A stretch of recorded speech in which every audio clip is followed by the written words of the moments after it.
सोनाम घारी मेरो चाहिँ घारी अहिले हाल चाहिँ काठमाडौँ कोलडुङ्गामा चाहिँ अहिले 6-7 वर्ष भयो तरकारी गरिरहेको छु भने अहिले यो आज हामीले फिल्महरूले गर्दा त्योभन्दा अगाडि हामीले ट्रेनिङ लिएको थियो होइन। ट्रेनिङभन्दा अगाडि हामीले चाहिँ तपाईँको यो नर्सरी विषयमा थाहा थिएन, माटो कसरी चाहिँ चलाउने भन्ने कुरा थाहा थिएन, लगाउनु पर्छ भन्ने कुरो त सुनेको हो होइन। अब कसरी चलाउने भन्ने कुरा थाहा थिएन होइन। त्यस कारणले हामीले चाहिँ गोलबेरा कसरी चलाउने, कसरी चाहिँ नर्सरी लाग्ने भन्ने विषयमा पनि हामीलाई थाहा थिएन होइन। त्यो चाहिँ तपाईँको कटिङको कुराहरू भयो।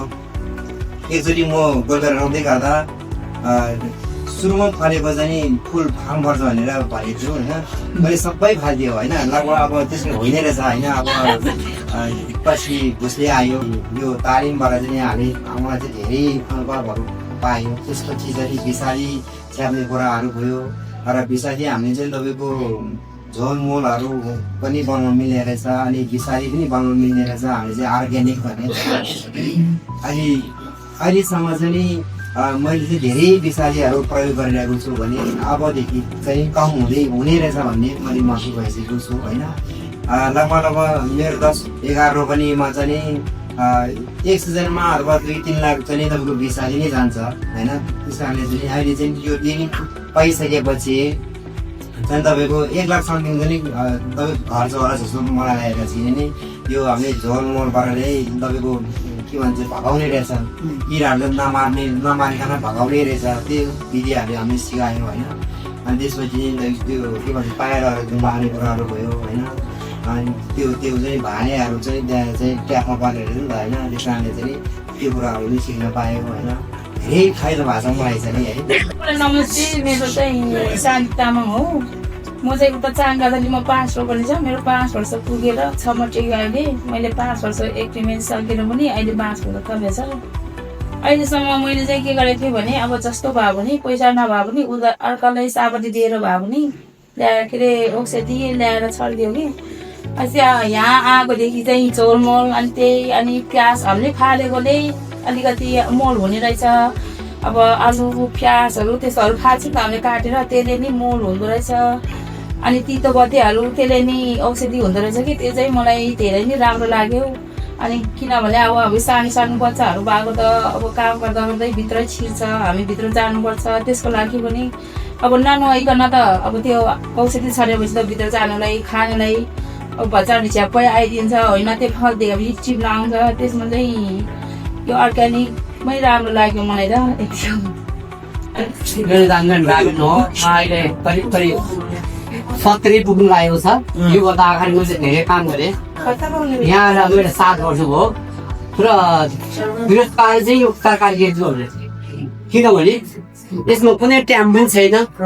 आफ्नो टाइमसँग गर्नु पायो होइन। अनि यो चिज चाहिँ बिग्दो रहेछ। यो काठमाडौँको चाहिँ अरू ठाउँमा चाहिँ बिग्दैन होला सायद। मैले यहाँ आएर 7 वर्षमा बच्चालाई पढाएँ। मैले नि खाँदैछु, जग्गा भाडा पनि तिर्दैछु, औषधि पनि हाल्दैछु। तर सबैले यही औषधिको कुरो गरेँ। पहिलाभन्दा औषधि चाहिँ मैले चाहिँ यसपालि धेरै नै कम गरेँ है। तर यो चाहिँ तालिम दिनु, यो काम गर्नु भन्दै म यसमा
मेरो नाम मेलिना तामाङ।